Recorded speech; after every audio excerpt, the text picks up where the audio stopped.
hoy día tenemos una batalla, un versus. Viejo hombre versus nuevo hombre. El viejo hombre versus el nuevo hombre. Siempre nosotros le damos la connotación al viejo hombre con el nombre de viejo hombre con el nombre de Adán. Y el nuevo hombre con el nombre de Cristo, ¿cierto?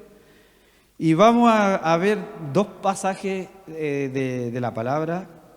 Uno se encuentra en el libro de Efesios y el otro en el libro de los Colosenses. Y es algo muy similar que Pablo exhorta en estas dos cartas. Es algo muy similar que él habla aquí, y siendo dos congregaciones diferentes.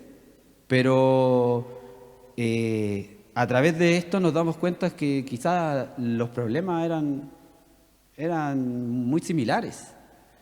Y quería hacer un pequeño resumen histórico ¿usted sabe dónde estaba la iglesia de Efesios?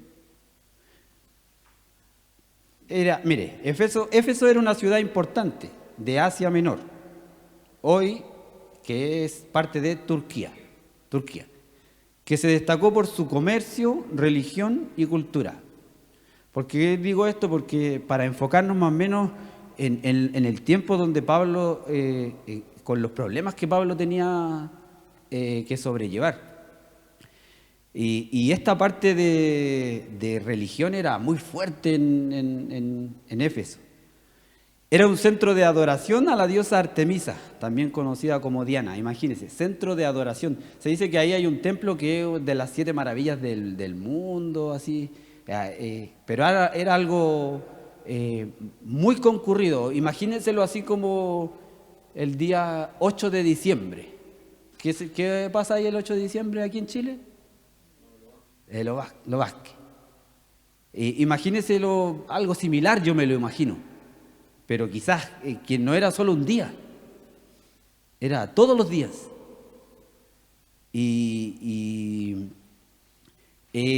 Imagínense con lo que tenía que lidiar Pablo, porque él fue a esa ciudad, instauró una iglesia completamente distinta a lo que en esa ciudad se hacía,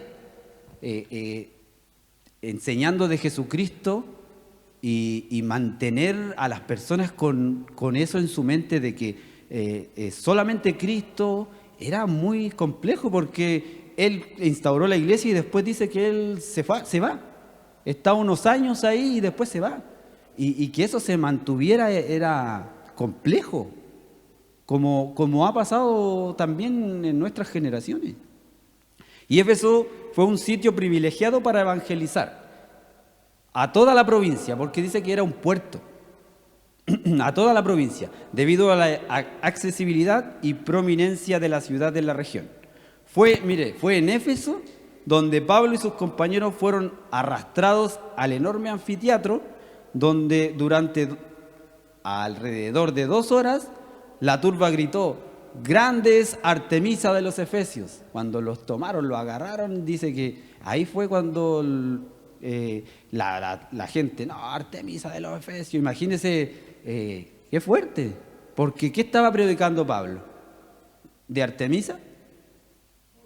De Cristo. Entonces les tenía que cambiar la mentalidad a ellos completa, pero no todos iban a querer cambiar su mentalidad a lo que ellos ya estaban acostumbrados a hacer. Entonces dice que los tomaron y la gente empezó a gritar grandes, porque era su diosa. Ella era lo que ellos estaban acostumbrados a adorar. Y que viniera alguien a decirle: oye, no, ¿saben qué? Hay uno que murió por nosotros, al que crucificaron, y es el único digno de adorar, es aquel que dio la vida por nosotros para perdonar nuestros pecados, para darnos salvación. Chuta, debe haber sido fuerte para ellos recibir eso. Entonces se va poniendo el contexto, la dificultad que tenía Pablo, y más encima que no estaba en ese lugar. Él enseñó, dejó la base, pero después se tuvo que ir. Y en Colosas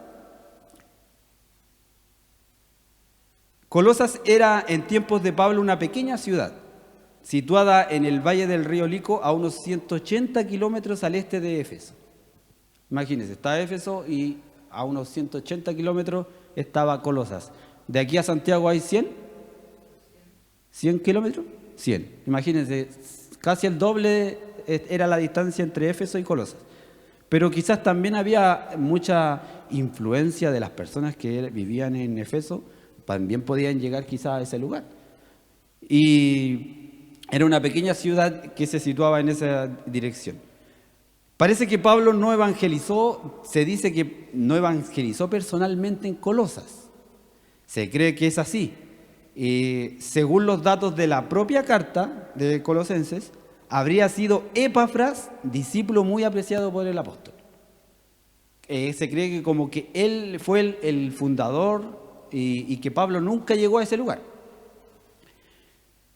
Si pues la carta a los colosenses ha de atribuirse al propio Pablo, el apóstol la habría dirigido a creyentes que le eran personalmente desconocidos. Lo que sí parece cierto es que estos cristianos procedían en inmensa mayoría del paganismo. ¿Vamos entendiendo?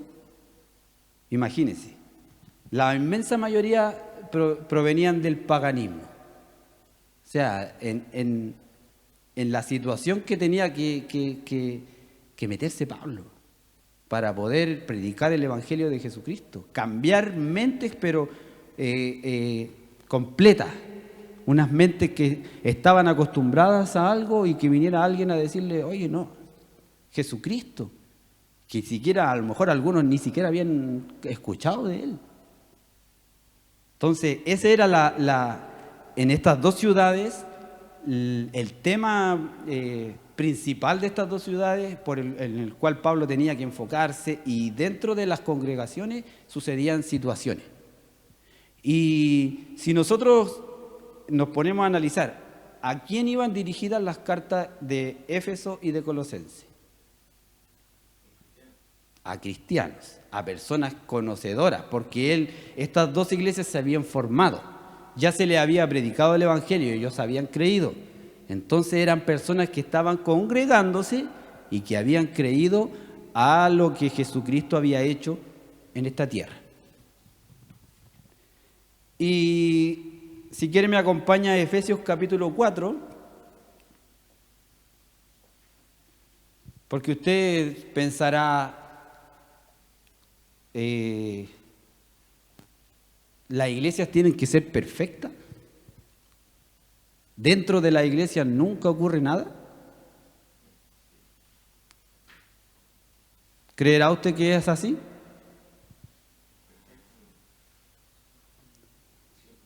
Sabiendo que, como les decía, sabiendo que Pablo había formado estas dos congregaciones con la palabra de Jesucristo, y después tenía que exhortarles por diferentes situaciones que ocurrían dentro de ellas. Por eso que él siempre estaba atento a lo que pasaba en las congregaciones que él había establecido. Por eso que él desde la cárcel escribió estas cartas para poder exhortarles de acuerdo a lo que a él le llegaba. Porque como si él estaba, por ejemplo, en Roma, quizás a cuántos kilómetros de estas ciudades, iba a saber lo que pasaba si no había WhatsApp, no había Facebook para poder enterarse de todas las cosas. Pero él tenía su mensajero, alguien que lo iba a ver. Se dice que, Lucas escribió muchas de las cartas que Pablo redactó. Era Lucas el que estaba siempre con él ahí, y otros más que lo iban a ver cuando estuvo preso. Entonces, siempre se enteraba, y usted dirá, ¡ay, que son copuchentos! Llegaban a puro meterle cosas en la cabeza al pobre Pablo. No, porque él estaba interesado en que la iglesia creciera. Y si había algo que no estaba bien, él como, por decirlo, hermano mayor, ¿qué iba a hacer? Iba a corregir. Entonces, la primera carta a los Efesios, capítulo 4, versículo 17, y si quiere busca al tiro Colosenses, capítulo 3, versículo 5. o lo anota. Colosenses capítulo 3, versículo 5. Vamos a leer Efesios 4. Dice, esto pues digo y requiero en el Señor, que ya no andéis como los otros gentiles. Estamos hablando de una iglesia cristiana, de seguidores de Cristo, y les dice que ya no andéis como los otros gentiles, que andan en la vanidad de su mente, teniendo el entendimiento entenebrecido, ajenos a la vida de Dios por la ignorancia que en ellos hay, por la dureza de su corazón, los cuales después que perdieron toda sensibilidad, se entregaron a la lascivia. ¿Alguien sabe lo que es lascivia? La lascivia se refiere a acciones sexuales que van en contra de los principios morales de una comunidad. Y eso, ¿por qué sexuales? Porque la diosa Artemisa era una diosa, ¿cómo lo podemos decir? De la virilidad. Exacto, de la parte sexual. Entonces, por eso que ocurrían estas cosas ahí. Entonces, se entregaron a la lascivia para cometer con avidez toda clase de impureza. Versículo 20, mas vosotros no habéis aprendido así a Cristo. ¿Qué quiere decir eso? Que ellos no habían conocido eso de Cristo, que lo que habían aprendido de Cristo no era eso. 21, si en verdad le habéis oído y habéis sido por él enseñados, conforme a la verdad que está en Jesús, en cuanto a la pasada manera de vivir, y ahí viene, despojaos del viejo hombre que está viciado, conforme a los deseos engañosos. Y el 23 dice, y renovaos en el espíritu de vuestra mente, y vestidos del nuevo hombre, creado según Dios, en la justicia y santidad de la verdad. ¿Va entendiendo la exhortación de Pablo a los Efesios? En resumen, dejen el viejo hombre y vístanse del nuevo. Y el versículo 31, me voy a saltar, dice, quítense de vosotros, después que se despojan del viejo hombre, Pablo les dice, quítense de vosotros toda amargura, enojo, ira, gritería y maledicencia y toda malicia, características de un viejo hombre. Ahora vamos a Colosenses capítulo 3, versículo 5.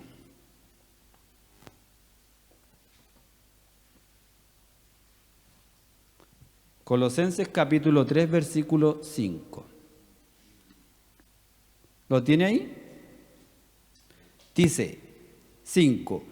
Haced morir pues lo terrenal en vosotros, fornicación, impureza, pasiones desordenadas, malos deseos y avaricia, que es idolatría, cosas por las cuales la ira de Dios viene sobre los hijos de desobediencia, en las cuales vosotros también anduvisteis en otro tiempo, cuando vivíais en ellas.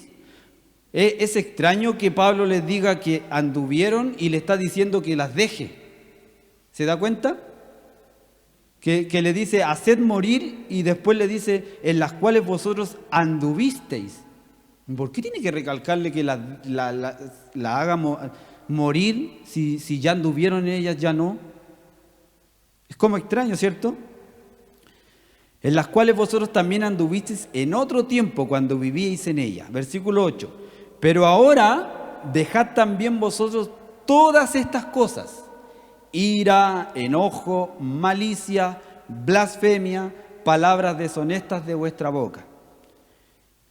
No mintáis los unos a los otros, habiéndoos despojado, y ahí viene de nuevo, del viejo hombre, hasta el conocimiento pleno. Hoy parece que Pablo repitió la misma carta. A lo mejor le sacó fotocopia y la mandó para el otro.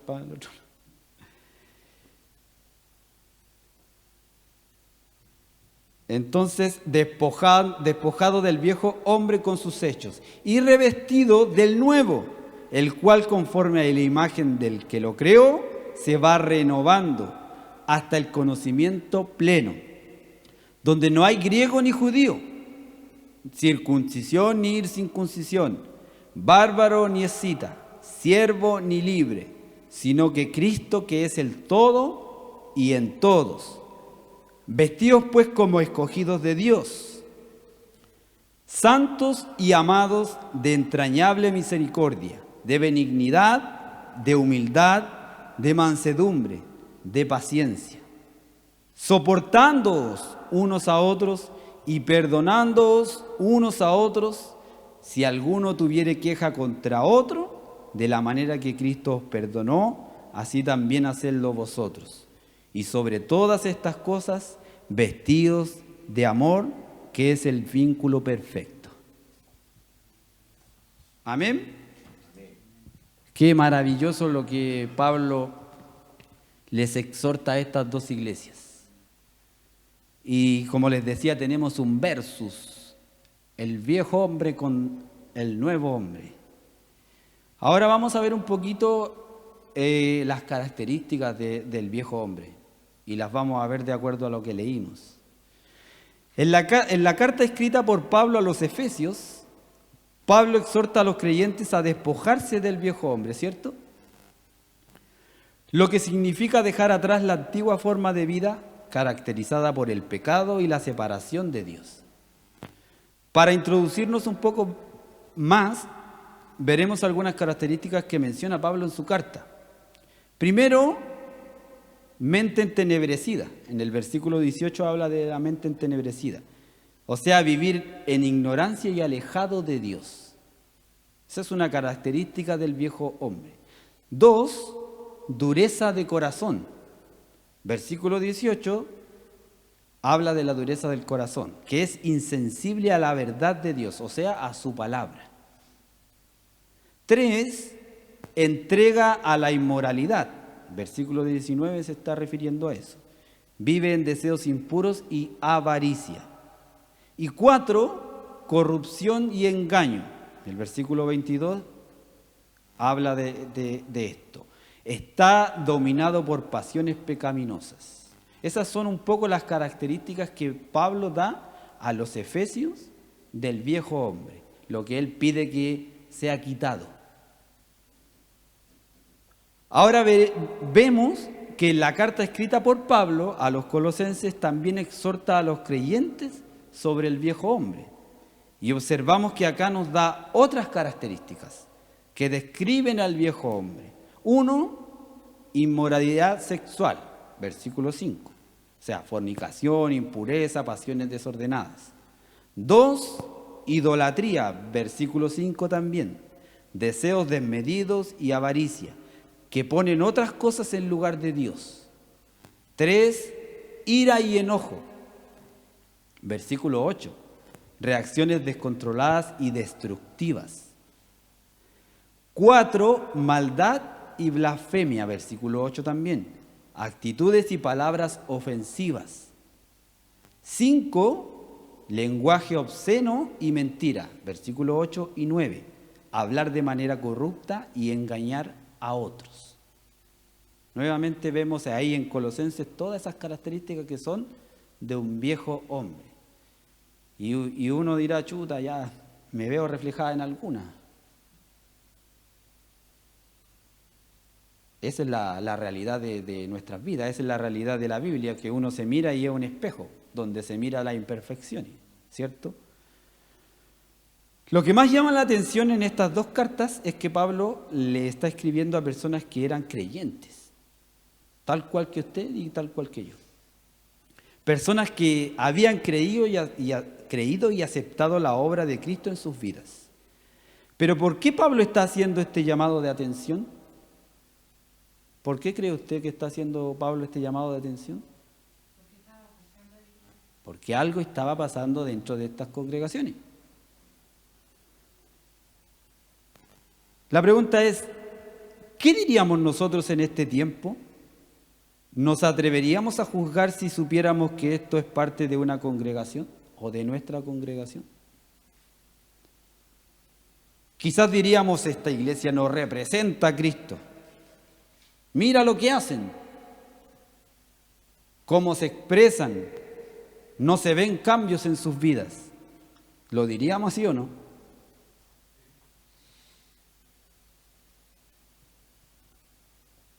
Lo diríamos así, honestamente. No, mira cómo se comportan. Pero hay una buena noticia. Porque Pablo no se quedó solo en decirles, dejen esto, mira cómo se están comportando, por favor, ya córtenla, ya, si ustedes creyeron a Cristo, Cristo no es así. ¿Se imagina la carta hubiese terminado ahí? ¿Cómo quedamos nosotros? Sin ninguna respuesta de que, chuta, estoy mal y ya estoy condenado. Pero hay una buena noticia. ¿Por qué? Usted dirá, ¿cómo va a haber una buena noticia después de todo esto? Sí, hay una buena noticia porque Pablo no se quedó ahí. Pablo no se quedó solo en destacar lo malo que se estaba manifestando en estas dos iglesias, sino que él da una posibilidad de realizar cambios en sus vidas. Y esos cambios tenían que ver 100% con Cristo. 100% con Cristo.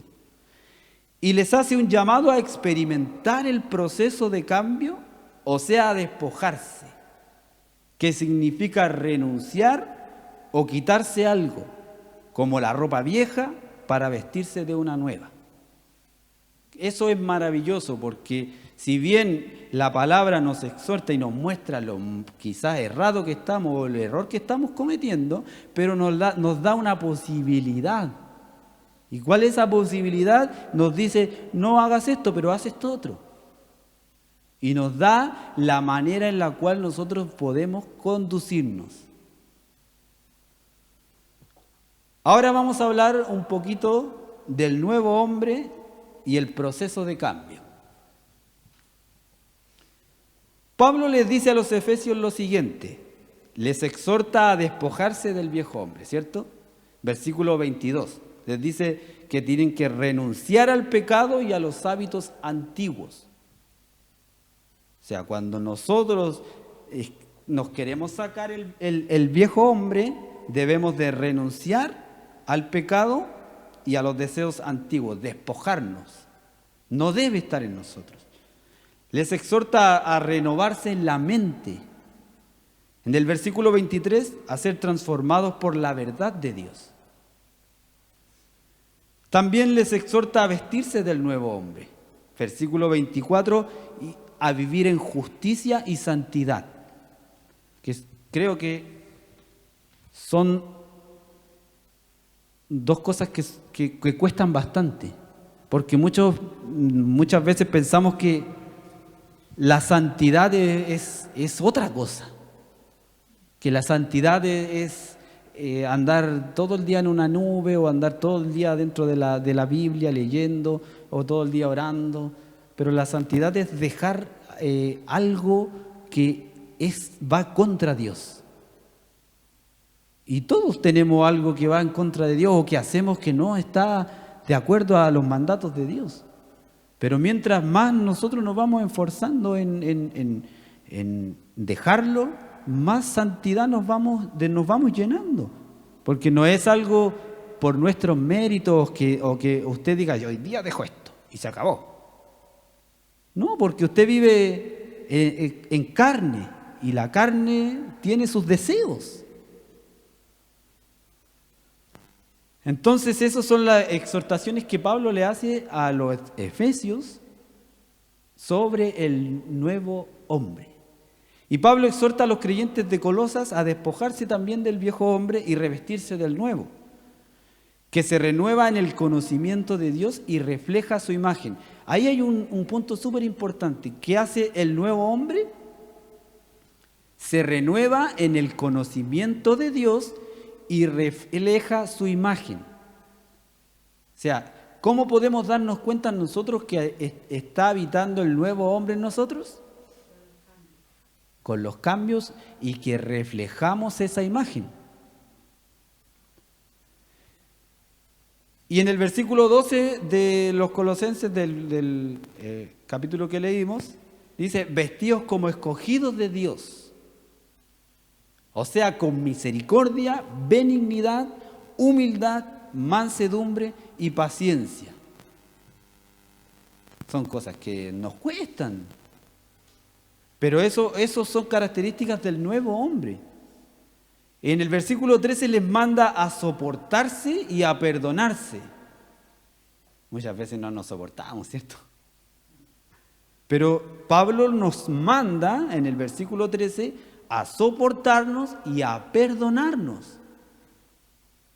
Y en el versículo 14 le da como el sello y les dice, sobre todo, vístanse de amor. Pero cuesta vestirnos de amor porque el amor que nosotros tenemos es un amor limitado. Pero el amor de Dios, ilimitado, infinito, que a nosotros muchas veces nos cuesta meternos acá adentro. Porque ¿cuál amor conocemos por lo general nosotros? El que le da a su esposa, el que le da a sus hijos. Pero si usted hace algo que a ella no le gusta, ¿sigue siendo el mismo amor? Muchas veces decimos, sí, pero nos enojamos. Queda la grande muchas veces o viceversa. Cuando sus hijos hacen algo que a usted no le gusta, ¿se acaba el amor? No se acaba. Pero sí reaccionamos de una manera no grata para ellos y muchas veces tampoco no grata para nosotros. Porque ese amor que nosotros conocemos es como, tiene un límite. Porque si nosotros miramos nuestras vidas de seres humanos, veamos muchos matrimonios, ¿por qué se separan? ¿Por qué se divorcian si se casaron por amor? ¿Qué pasó con el amor?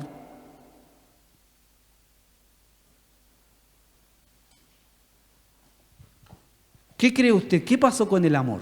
¿Se acabó?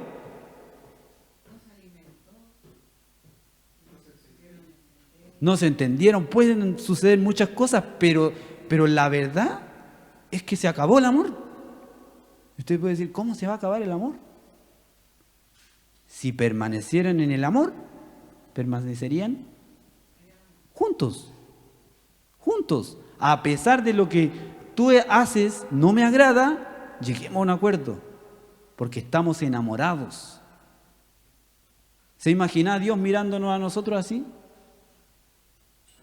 Yo les di una orden y no la hicieron, ya los dejé de amar, listo, se acabó. ¿Nos imaginamos a Dios mirándonos así? No, ¿por qué? Porque el amor que Él tiene, el amor que Dios tiene, es tan inmenso, tan grande, que no es el mismo que nosotros tenemos. Debemos lograr llegar a ese tipo de amor en el cual nos podamos aguantar, perdonar y la Biblia nos manda aquí en el versículo 14, dice, sobre todo vístanse de amor, que es el vínculo. ¿Qué es vínculo? Es el vínculo perfecto. ¿Usted quiere andar con un vínculo perfecto entre nosotros? ¿Usted quiere andar en vínculo perfecto con su hermano?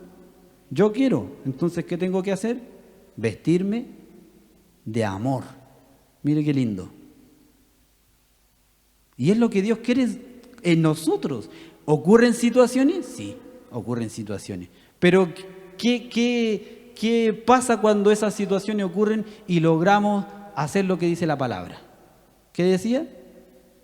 Aguántense y perdónense. ¿Qué ocurre? ¿Quién se ve beneficiado? ¿Dios? Nosotros. ¿Por qué? Porque es rico obedecer al papá, ¿no? Cuando usted, volvemos al ejemplo de los hijos, cuando usted le da la orden a su hijo y él va a la primera, ¿cómo se siente? Oh, qué rico, porque no tengo que volver a repetir, no me tengo que enojar para que... Entonces, el vínculo perfecto es el amor. Y ahí vemos las características de ese nuevo hombre que Pablo le exhorta a los colosenses. Ahora vamos a ver lo siguiente. Tenemos dos tipos de hombres conviviendo con nosotros. ¿Cuáles son? Carnal y espiritual, o el viejo y el nuevo. El viejo que es Adán y el nuevo que es Cristo. El primero, Adán, es un hombre que está viciado, tiene una mente natural, pecaminosa, es un hombre carnal. Y la carne no puede ser mejorada. Aunque usted quiera mejorar la carne, lo carnal no puede ser mejorada. Va a entender por qué. Entonces, si nosotros observamos la obra del Evangelio, ¿la obra del Evangelio es mejorar la carne? Si observamos la obra del Evangelio, no es mejorar a este hombre, al viejo. No es mejorar a este hombre. El Evangelio, ¿qué hace? Lo coloca en una... Usted dirá, no, pues si Jesucristo fue crucificado. El Evangelio lo coloca en una cruz. ¿El viejo hombre dónde debe estar? En una cruz. Gálatas 2:20.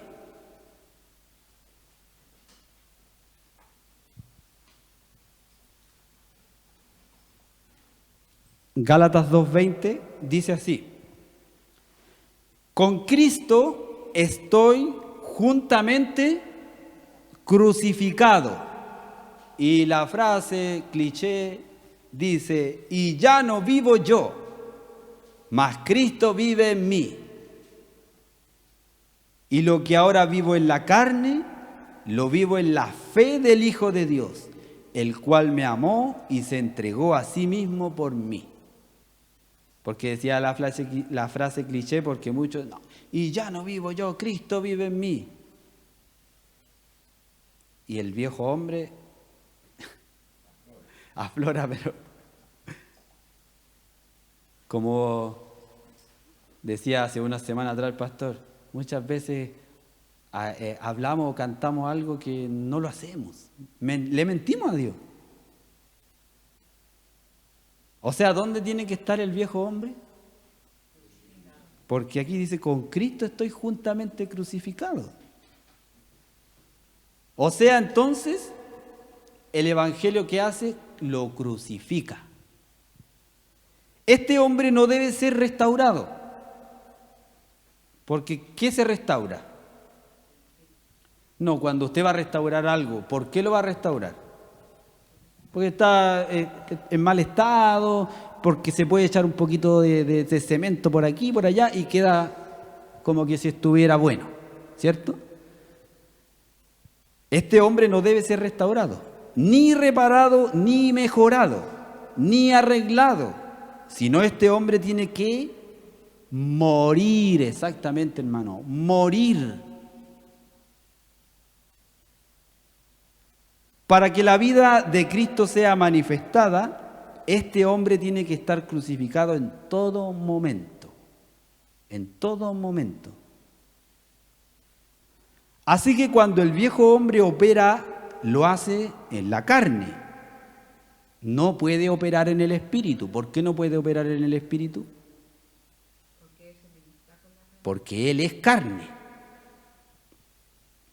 Porque él es carne. Pero si él está crucificado, se manifiesta el nuevo hombre por medio del fruto del Espíritu, que es amor, gozo, paz, etcétera, etcétera, etcétera. Por ejemplo, si se manifestó el amor, del fruto del Espíritu, una pregunta: ¿el amor debería ser restaurado si está manifestándose en su vida? ¿El amor del Espíritu? No, ¿cierto? No puede ser, no tiene que ser restaurado o arreglado. Al estar crucificado el viejo hombre,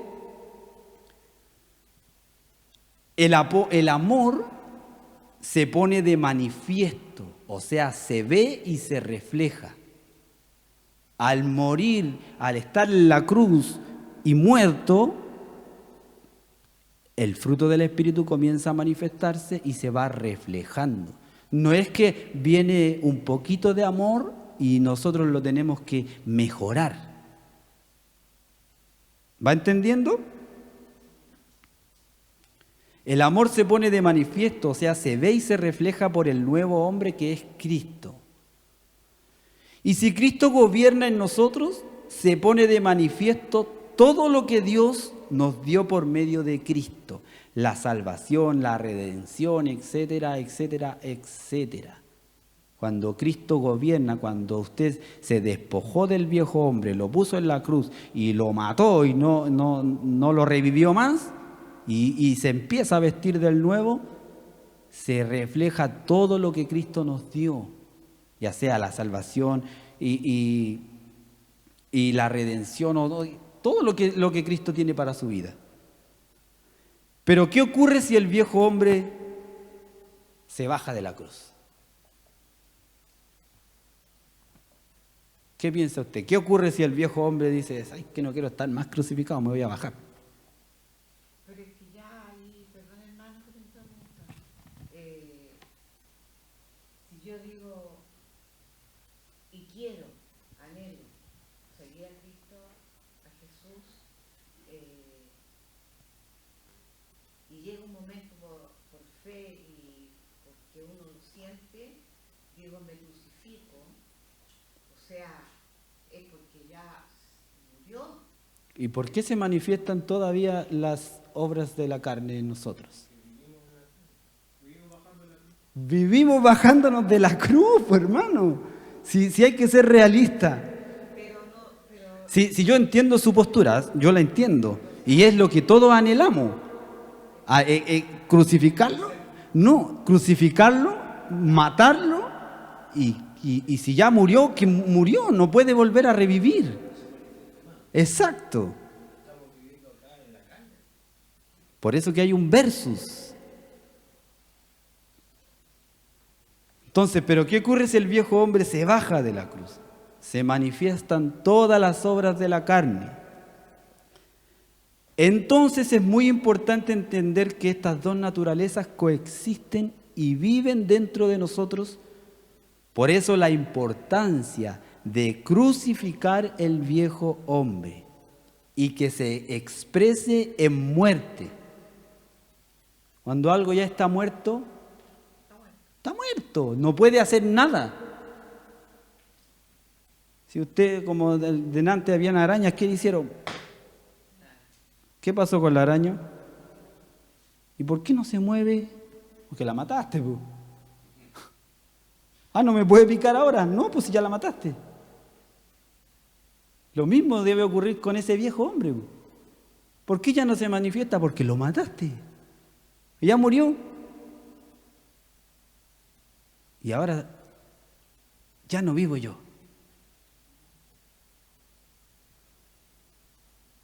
Entonces la importancia de crucificar al viejo hombre y que se exprese en muerte, para que así se manifieste el nuevo hombre en nosotros y podamos mostrar su carácter, su esencia, su vida y todo lo que Dios nos ha dado por medio de Él. Mire qué maravilloso. ¿Queremos que el viejo hombre quede atrás, muerto? Sí. Yo no creo que usted está acá pensando en que no, yo no quiero seguir, déjeme con un poquito de odio, déjeme con un poquito de rabia. Si no nos hacen bien a nosotros mismos.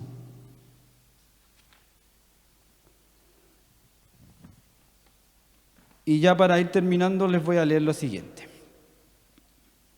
Dice, ¿qué más podemos decir? ¿Seguiremos pecando para que Dios nos ame más todavía? Por supuesto que no. Nosotros ya no tenemos nada que ver con el pecado. Así que ya no podemos seguir pecando. Ustedes bien saben que por medio del bautismo nos hemos unido a Cristo en su muerte. Al ser bautizados, morimos y somos sepultados con Él. Pero morimos para nacer a una vida totalmente diferente. Eso mismo pasó con Jesús, cuando Dios el Padre lo resucitó con gran poder. Si al bautizarnos participamos en la muerte de Cristo, también participaremos de su nueva vida. Una cosa es clara: antes éramos pecadores, pero cuando Cristo murió en la cruz, nosotros morimos con Él. Así que el pecado ya no nos gobierna.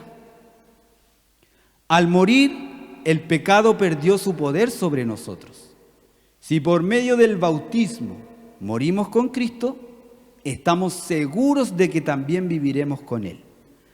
Sabemos que Jesucristo resucitó y que nunca más va a volver a morir.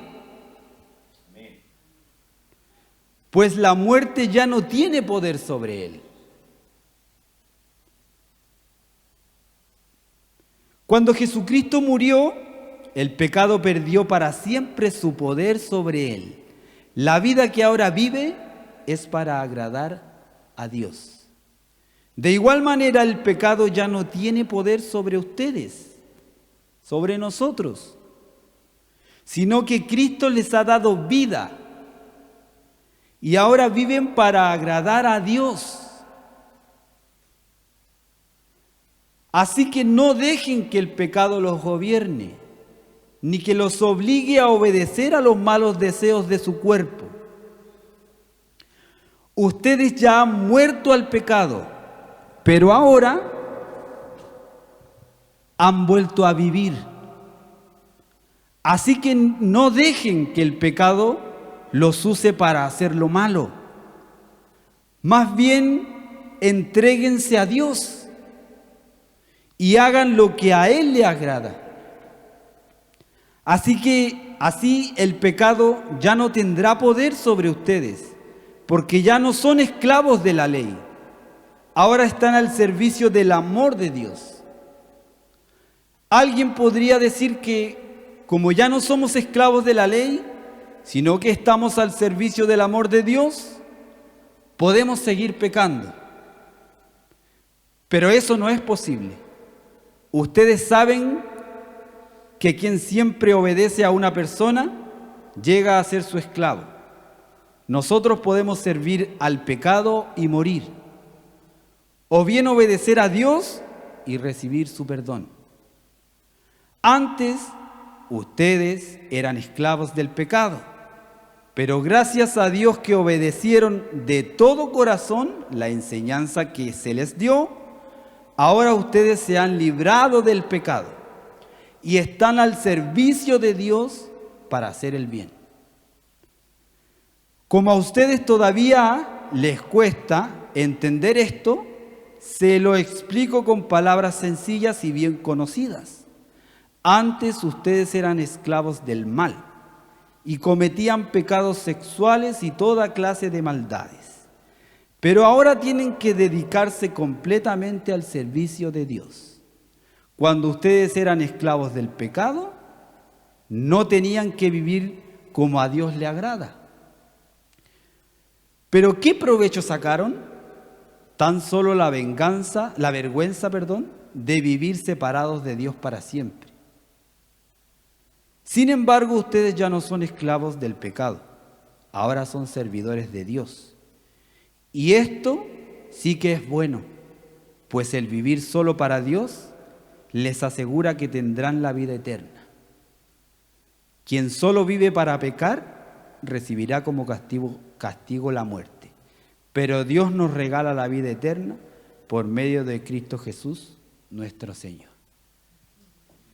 Amén. ¿Usted sabe lo que le leí? ¿Usted sabe lo que acabo de leerle? No sé si completamente bíblico, pero varias frases me parecieron que son textos. Romanos 6, capítulo 1, versículo 1 al 23. Romanos 6, versículo 1 al 23.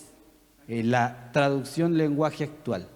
No le quise decir el versículo, porque parecía que estuviera exhortando algo que no era bíblico, y muchas cosas sí. Pero cuando lo leí, me maravilló.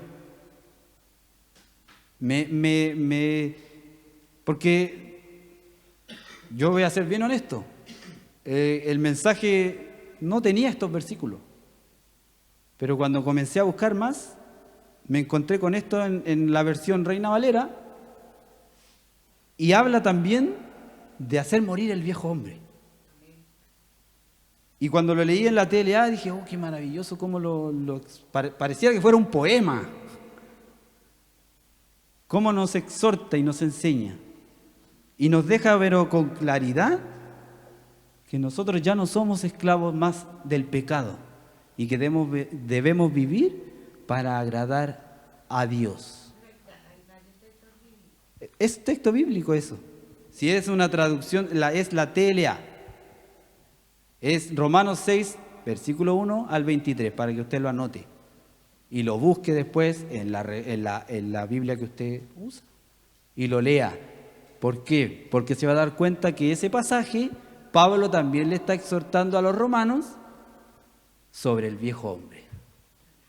Y es maravilloso darse cuenta de que no es solamente en uno, sino que en 2 y en 3 veces Pablo exhorta a las distintas congregaciones de despojarse. La decisión está en nosotros.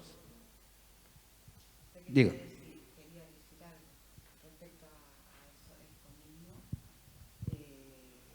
despojados del viejo hombre, ¿cierto? O la vieja mujer, que a eso se refiere también cuando habla de hombre, la Biblia.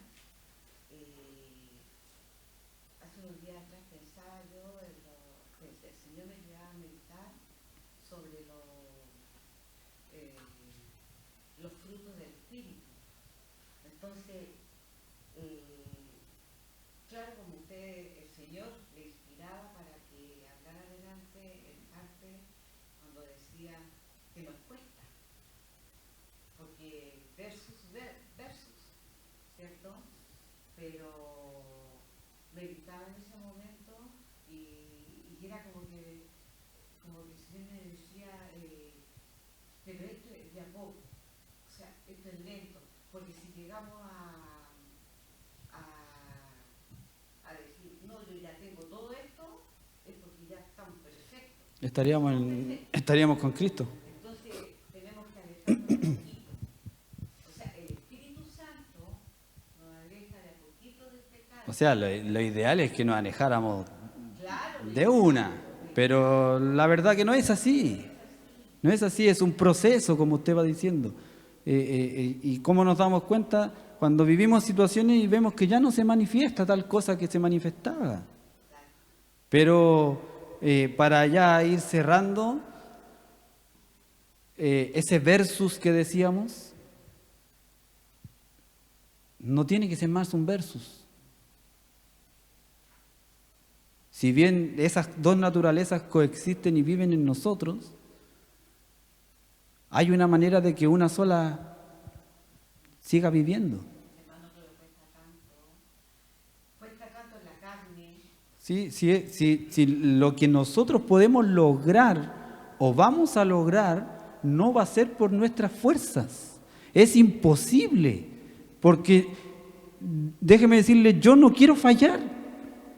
Me encantaría poder levantarme y decir, ya, hoy día más no fallo más, se acabó. ¿Y por qué sigo fallando? ¿Por qué usted sigue equivocándose, fallando? La clave es lo que decía el pastor. No lo bajemos más de la cruz, dejémoslo ahí crucificado, si eso dice el texto. Y estoy crucificado juntamente con Cristo.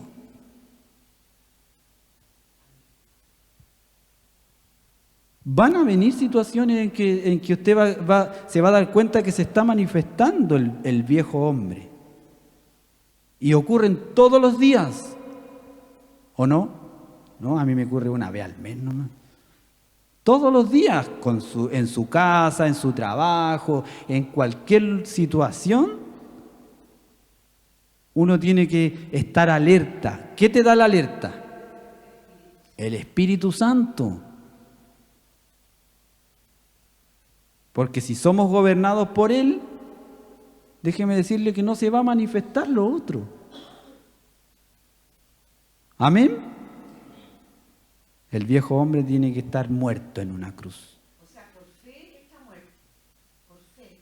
Pero o sea, si como usted dice, por fe está muerto, debería también por fe no reaccionar, no volver a vivir, porque está muerto.